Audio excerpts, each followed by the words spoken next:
Assalamualaikum warahmatullahi wabarakatuh. Eh, Perkenalkan kami dari kelompok anti teror. Kami di sini kami akan menjelaskan eh, tiga tahapan yang akan kami jelaskan mengenai studi kasus yang kami ambil, yaitu pendaftaran mahasiswa baru. Eh, ada tiga tahapan yang akan kami jelaskan. Untuk tahapan pertama yaitu ada tahap tabel RD, yang kedua ada transformasi data ke tabel relasi, dan yang terakhir tiga yaitu ada kamus data dan perintah SQL. Sebelum masuk ke penjelasan, saya akan memperkenalkan anggota kelompok saya. Pertama ada saya sendiri, Efrem Adrian, dengan stamp 23162.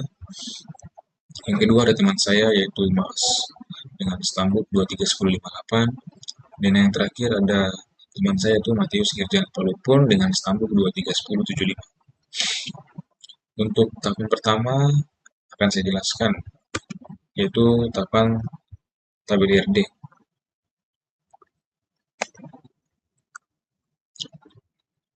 Baik, di sini adalah tahapan tabel RD yang akan saya jelaskan. Di sini ada 5 entitas, yaitu ada entitas calon mahasiswa, pendaftaran, bukti prestasi, panitia, dan entitas yang terakhir ada entitas proses pembayaran. Di sini saya akan menjelaskan yang pertama itu relasinya, kardinalitas relasinya, dan yang terakhir itu ada partisipasi konsennya. Untuk entitas calon mahasiswa dan pendaftaran, relasinya itu melakukan.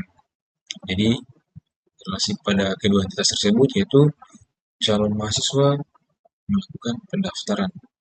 Untuk atribut di calon mahasiswa itu ada atribut nomor mahasiswa, ID calon mahasiswa, nama mahasiswa, dan mahasiswa. Sedangkan yang di pendaftaran itu ada atribut ID jalur pendaftaran dan nama jalur. Untuk kardinalitas relasinya tersendiri di sini memakai one to many. Mengapa memakai one to many? Karena satu calon mahasiswa akan melakukan pendaftaran dengan beberapa jalur, yaitu ada jalur uh, pilihan beberapa jalur, yaitu ada pilihan jalur reguler dan jalur prestasi. Untuk partisipasi constraint-nya tersendiri itu wajib pada calon mahasiswa. Mengapa wajib? Karena setiap calon mahasiswa harus terlibat dalam minimal satu pendaftaran. Sedangkan di pendaftaran itu satu pendaftaran bisa terkait dengan banyak calon mahasiswa dan jalur pendaftaran. Ya, lanjut pada entitas berikut, yaitu entitas pendaftaran dan bukti prestasi. Untuk relasi tersendiri di sini yaitu melampirkan. Jadi pendaftaran melampirkan bukti prestasi. Jadi pendaftaran yang calon mahasiswa lakukan ketika mereka membeli jalur prestasi, mereka harus melampirkan bukti prestasi mereka seperti sertifikat yang mereka dapat atau format dokumen. Untuk kardinalitas relasinya tersendiri di sini memakai many to many. Mengapa memakai many to many? Karena di pendaftaran itu memiliki beberapa pilihan jalur. Ketika calon mahasiswa memilih jalur prestasi, mereka harus memberikan beberapa prestasi mereka seperti sertifikat atau format dokumen. Lanjut pada entitas bukti prestasi dan panitia. Untuk bukti prestasi di sini memiliki atribut seperti format dokumen, ID bukti, dan prestasi calon. Sedangkan di panitia ada atribut nama anggota, ID tes, dan ID panitia. Untuk relasinya tersendiri pada kedua entitas tersebut, yaitu dicek. Jadi bukti prestasi yang sudah dilampirkan oleh calon mahasiswa itu akan dicek oleh panitia.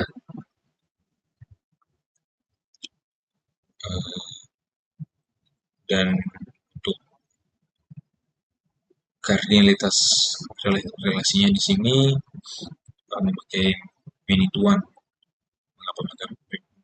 Kenapa memakai mini tuan? Karena uh, bukti prestasi yang sudah mereka lampirkan itu akan dicek oleh satu panitia.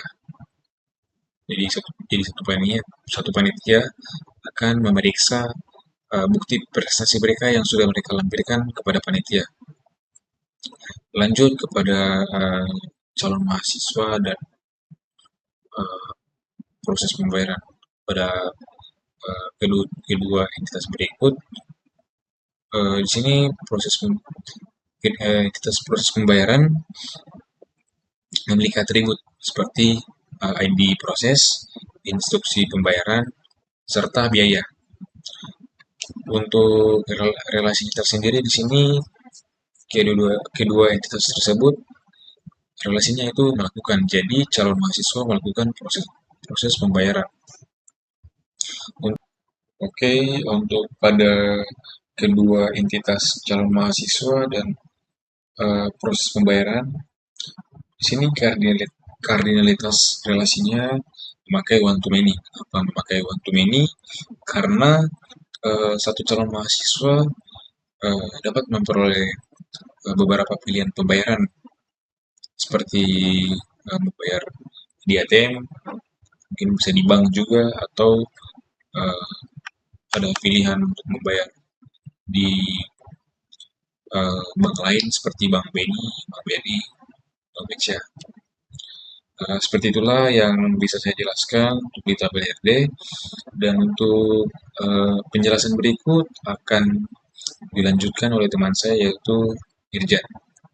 Terima kasih. Baik, di sini saya akan menjelaskan satu transformasi data ke tabel relasi pada entitas calon mahasiswa melakukan pendaftaran. Kita bisa lihat pada gambar yang ditayangkan, pada entitas calon mahasiswa memiliki beberapa atribut seperti ID calon mahasiswa, nama mahasiswa, nomor mahasiswa, dan alamat mahasiswa. Yang dimana di antara atribut tersebut, ID calon mahasiswa adalah primary key-nya yang ditandai dengan tanda bintang 1. Dan juga pada entitas pendaftaran terdapat beberapa atribut diantaranya yaitu ID jalur pendaftaran dan nama jalur. Yang dimana ID jalur pendaftaran adalah primary key-nya.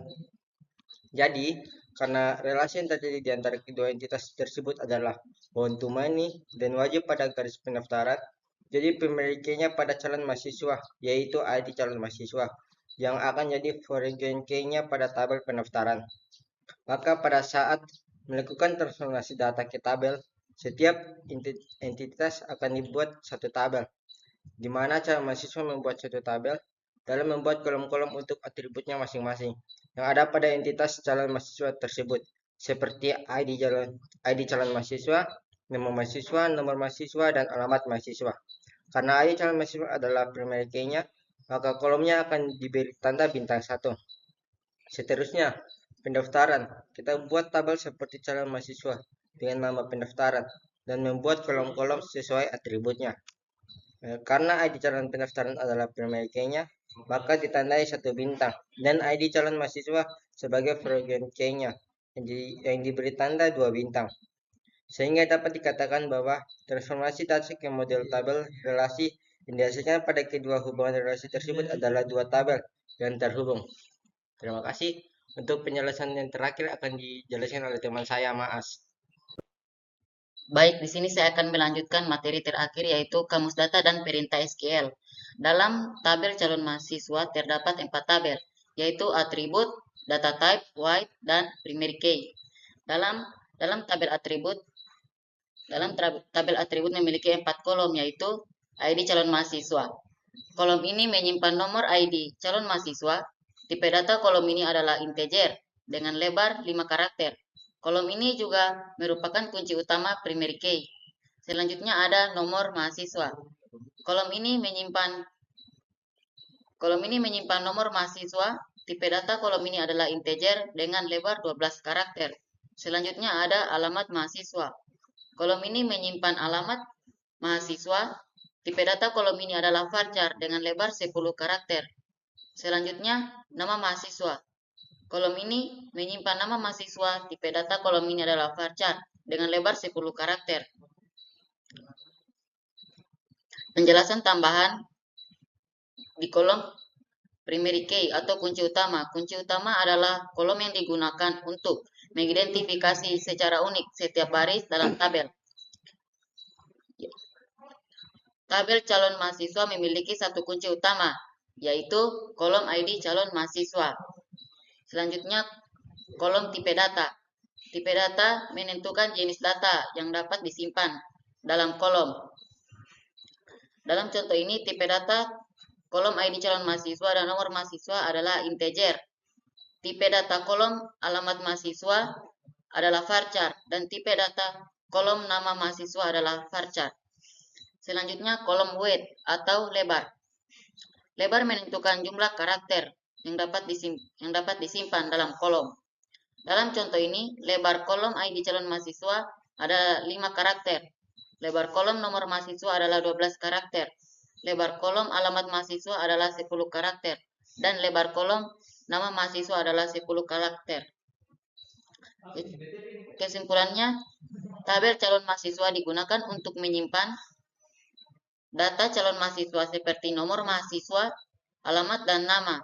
Tabel ini memiliki 4 kolom, yaitu ID calon mahasiswa, nomor mahasiswa, alamat mahasiswa, dan nama mahasiswa. Kolom ID calon mahasiswa adalah kunci utama tabel. Tipe data kolom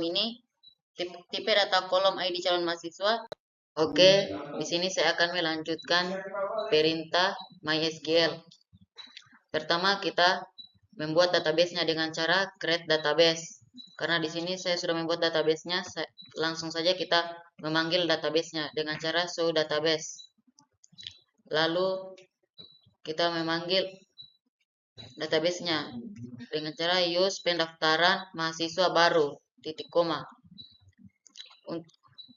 Lanjut dengan cara membuat tabel mahasiswa.